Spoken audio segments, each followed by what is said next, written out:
Hey, what's up, you guys? Swan here from Swan Things, and today let's talk about cash.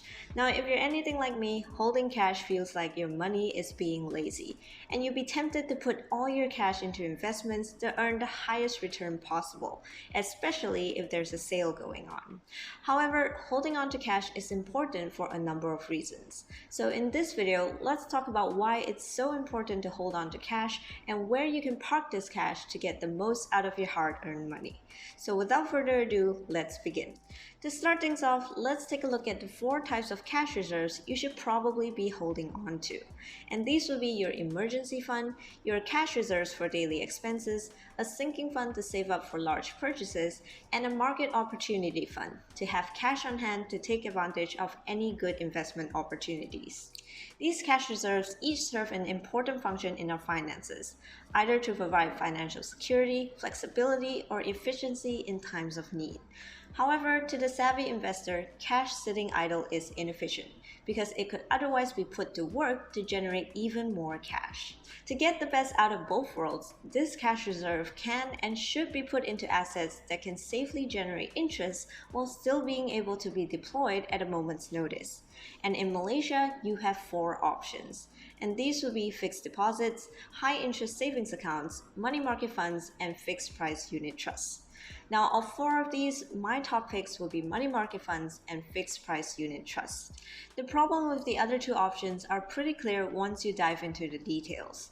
Fixed deposits that offer higher interest rates often come with annoying requirements like high minimum deposits, or they force you to take outdated banking products you don't want or need. It also imposes a harsh early withdrawal penalty, which means that you won't be earning a single penny if you need to withdraw this money urgently.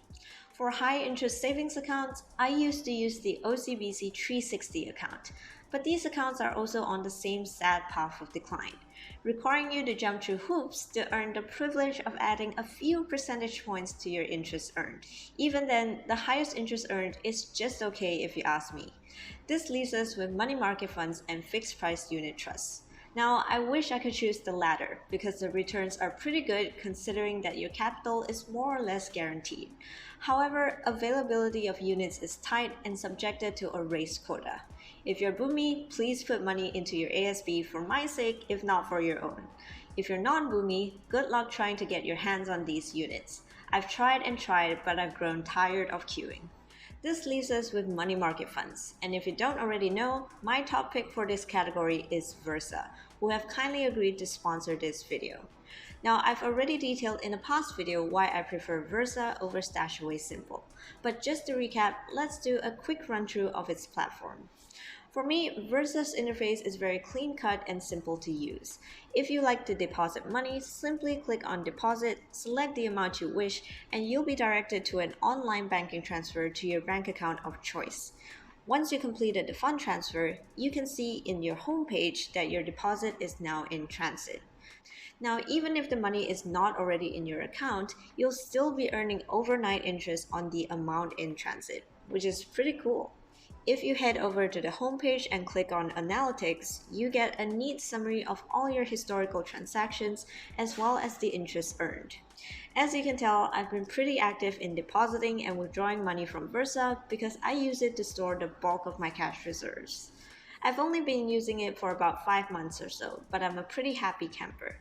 The interest is earned daily and paid out every 2 weeks, and the returns are about 2.46% per annum, including fees.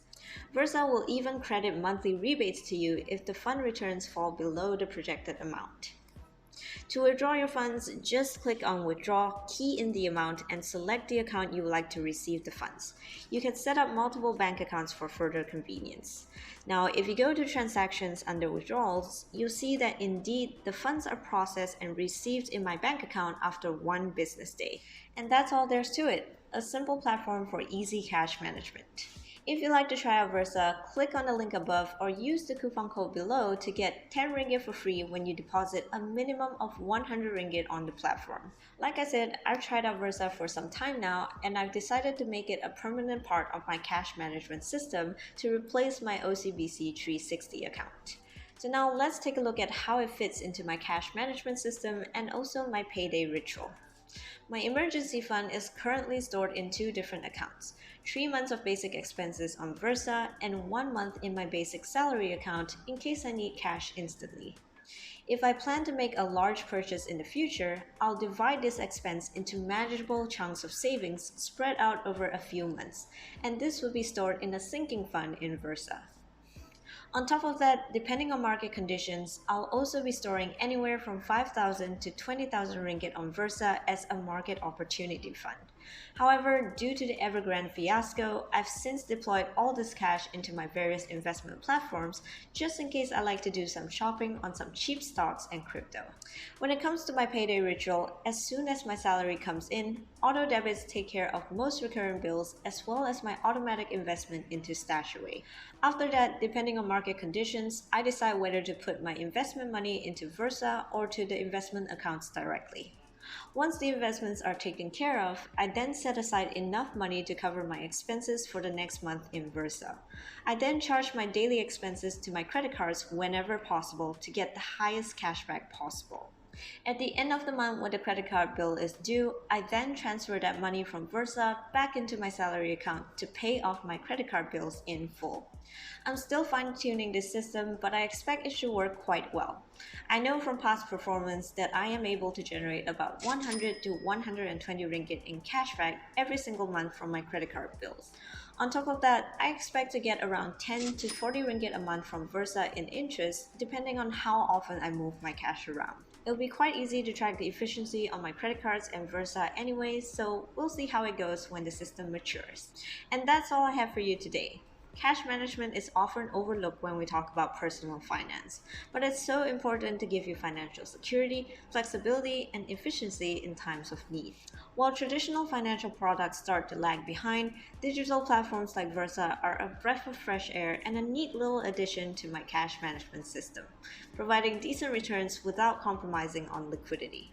Just a quick note before I bid you goodbye, even though Versa is the sponsor of this video, I only ever take sponsors on this channel if I would use the products myself. But the proof is in the pudding and you can check out Versa for yourself. I'm sure you'll be pleasantly surprised. With that said, thank you so much for watching. Smash that like button and subscribe to my channel if you haven't already, and hopefully I'll see you in the next video. Bye!